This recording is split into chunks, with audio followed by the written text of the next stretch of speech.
अभी के इस वीडियो क्लास के माध्यम से हम जानेंगे 10वीं कक्षा के सोशल साइंस यानी कि सामाजिक विज्ञान के वायरल ऑब्जेक्टिव प्रश्नों के बारे में। तो आप सभी इसके साथ में जुड़ रहे हैं प्यारे बच्चों, आप लोग के लिए बहुत ही इंपॉर्टेंट क्लास होने वाला है। आपको इसमें बता दें कि 80 प्रश्नों का विकल्प है, जिसमें केवल आप लोग को 40 प्रश्नों का ही आंसर देना है। पहला प्रश्न आपके स्क्रीन पर है, कह रहा है इसमें कि ला मार्सिले किस देश का राष्ट्रगान है। बहुत ही शानदार प्रश्न है, तो बता दें आपको फ्रांस का। ऑप्शन सी इसका बिल्कुल राइट आंसर बन जाएगा। अगला प्रश्न आपके स्क्रीन पर है, कह रहा है कि किस संधि द्वारा जो है स्वतंत्र यूनान जो है इसमें हुई थी। प्रश्न आपका कटा हुआ है, इसमें ऑप्शन जो हो जाएगा जिनेवा संधि के द्वारा। ऑप्शन डी इसका राइट आंसर बन जाएगा। इस तरह आप लोग जो है इसका आंसर देखते रहिए, बिल्कुल ही इंपॉर्टेंट है। कह रहा है इसमें कि नई आर्थिक नीति कब लागू हुई थी। बहुत ही शानदार प्रश्न है। तो नई आर्थिक नीति जो है 1921 में लागू हुई थी। ऑप्शन डी इसका राइट आंसर बन जाएगा। अगला प्रश्न इसमें कह रहा है कि इंग्लैंड में समाजवाद का प्रवर्तक किसे माना जाता है। तो इंग्लैंड में समाजवाद का जो प्रवर्तक है प्यारे बच्चों, वह जो है रॉबर्ट ओवेन को माना जाता है। ऑप्शन बी इसका राइट आंसर बन जाएगा। अगला कह रहा है इसमें कि मनसेविक दल का नेता कौन था। तो मनसेविक दल के नेता की बात की जाए प्यारे बच्चों, तो वह जो है केरेंस्की था। ऑप्शन सी इसका बिल्कुल राइट आंसर हो जाएगा। आपका 6 नंबर प्रश्न कह रहा है कि किसकी अध्यक्षता में वियतनाम में लोकतंत्र तांत्रिक गणराज्य की नींव हुई थी, यानी कि किसकी अध्यक्षता में पूछा जा रहा है। तो ये जो हो जाएगा हो ची मिन्ह की अध्यक्षता में। ऑप्शन ए इसका राइट आंसर बन जाएगा। 7 नंबर प्रश्न की बात करते हैं प्यारे बच्चों। तो 7 नंबर प्रश्न है कि पाथेट लाओ का संबंध है। पाथेट लाओ का संबंध जो है हिंद चीन से है। ऑप्शन ए इसका राइट आंसर हो जाएगा। 8 नंबर प्रश्न कह रहा है कि गांधी जी एवं डॉक्टर भीमराव अम्बेडकर के बीच कौन सा समझौता हुआ था। तो गांधी जी और डॉक्टर भीमराव अम्बेडकर के बीच पूना समझौता हुआ था प्यारे बच्चों। ऑप्शन बी इसका राइट आंसर हो जाएगा। ये बिल्कुल हूबहू आपका जो है सही प्रश्न है, तो आप सभी इसमें बने रहें, आप लोग देखते रहें। अगला प्रश्न 9 नंबर कह रहा है कि एडमंड कार्टराइट ने किसका आविष्कार किया था। तो एडमंड कार्टराइट के द्वारा जो है पावर लूम का आविष्कार किया गया था। ऑप्शन सी आपका राइट आंसर बन रहा है। 10 नंबर प्रश्न की बात करते हैं। कह रहा है मिरात उल अखबार का प्रकाशन किसने किया था। तो यह जो है राजा राम मोहन के द्वारा किया गया था। ऑप्शन ए आपका राइट आंसर बन जाएगा। इसमें का 11 नंबर प्रश्न कह रहा है कि विक्टर इमैनुअल ने किसे प्रधानमंत्री नियुक्त किया था। तो काउंट काबूर को। ऑप्शन सी इसका बिल्कुल राइट आंसर बन जाएगा। अगला प्रश्न कह रहा है कि कार्ल मार्क्स किनके विचारों से प्रभावित हुए। तो ये जो है आपका हिंगल के। ऑप्शन बी इसका बिल्कुल राइट आंसर बन रहा है प्यारे बच्चों। अगले प्रश्न की बात करते हैं। 13 नंबर प्रश्न जो है आपका दिख नहीं रहा है, शांति भूमि जो है किसने दिया था। तो इसमें आपका ऑप्शन ए बन जाएगा। अगले प्रश्न की बात करते हैं। 14 नंबर प्रश्न कह रहा है कि सोशल कॉन्ट्रैक्ट नामक पुस्तक के लेखक कौन है। तो सोशल कॉन्ट्रैक्ट नामक पुस्तक के लेखक जो है रूसो हैं। ऑप्शन ए इसका राइट आंसर हो रहा है। अगला कह रहा है 15 नंबर प्रश्न की इंडियन प्रेस एक्ट कब पारित हुआ था। बहुत ही शानदार प्रश्न है। तो ये जो आपका 1910 में हुआ था। ऑप्शन सी इसका राइट आंसर बन रहा है। अगला कह रहा है कि किस समझौते ने वियतनाम को 2 हिस्से में बांट दिया। वह कौन सा समझौता था प्यारे बच्चों। तो वह समझौता जो था आपका जिनेवा समझौता था। ऑप्शन बी आपका राइट आंसर हो जाएगा। अगला कह रहा है इसमें आपका 17 नंबर प्रश्न कि 1914 में भारतीय स्वाधीनता समिति की स्थापना हुई थी, यानी कि ये स्थापना जो है कहाँ हुई थी। तो जर्मनी में। सीधे सीधे ऑप्शन आपका सी राइट आंसर हो जाएगा। अगला कह रहा है कि जालियांवाला बाग हत्याकांड में किसने अपनी नाइट की उपाधि त्याग दी, यानी किसने जो अपने नाइट की जो उपाधि मिली थी उसको त्याग दी थी। प्रश्न कर रहा है। तो रविंद्रनाथ टैगोर के द्वारा त्यागा गया था। ऑप्शन बी इसका राइट आंसर हो जाएगा। अगला कह रहा है कि रानी गैंडलियू ने कहाँ आंदोलन का नेतृत्व किया था प्यारे बच्चों। तो नागालैंड एवं त्रिपुरा में।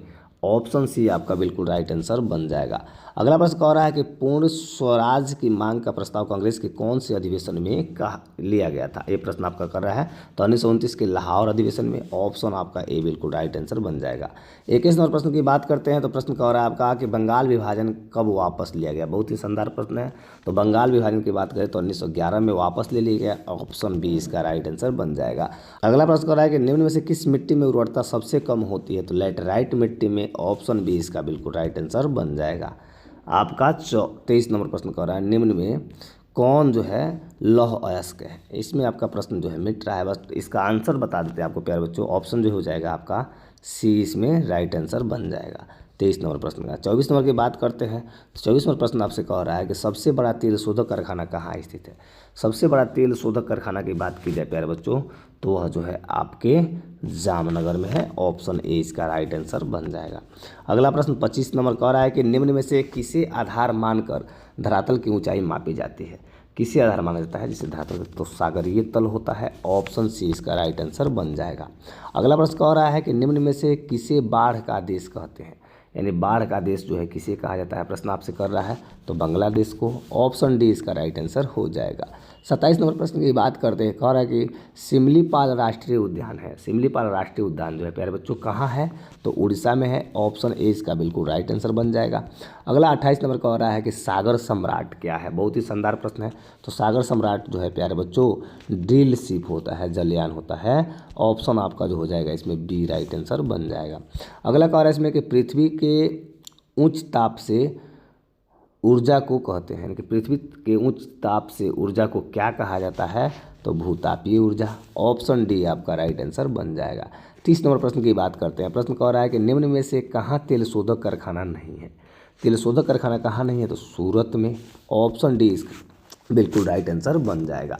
31 नंबर प्रश्न की बात करते हैं। तो 31 नंबर कह रहा है कि निम्न में से कौन जो है इस्पात केंद्र समुद्र तट के निकट है? तो विशाखापट्टनम।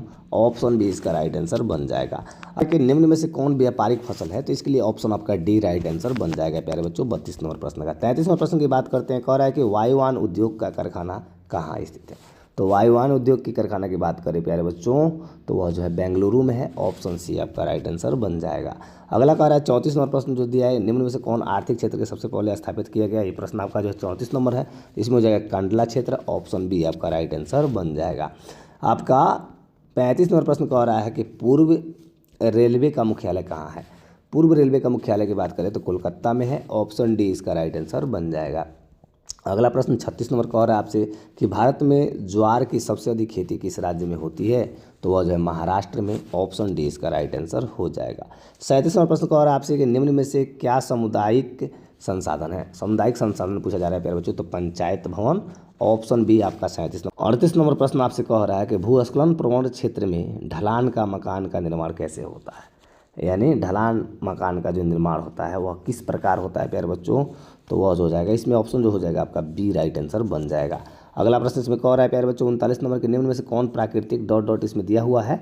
तो इसमें 39 का जो आंसर बनेगा वह भूस्खलन बन जाएगा। ऑप्शन बी इसका राइट आंसर हो जाएगा। अगले प्रश्न की बात करते हैं 40 नंबर प्रश्न की प्यारे बच्चों। तो 40 नंबर प्रश्न कह रहा है कि भारत का पहला तांबा प्रलग्न संयंत्र भारतीय तांबा निगम द्वारा स्थापित किया गया था। ये कहाँ किया गया था? तो ये जो हो जाएगा आपका घाटशिला में हुआ था। ऑप्शन ए इसका राइट आंसर बन जाएगा। इस तरह से हम लोग जो है 40 प्रश्नों को देखे और 40 प्रश्न जो है आप लोग के लिए बहुत ही इंपॉर्टेंट थे। आगे के भी प्रश्न दिए गए हैं जिनका हम लोग आंसर नहीं करेंगे, अतः आप सभी इसके साथ में बने रहें। तब तक के लिए आप सभी को बहुत बहुत धन्यवाद।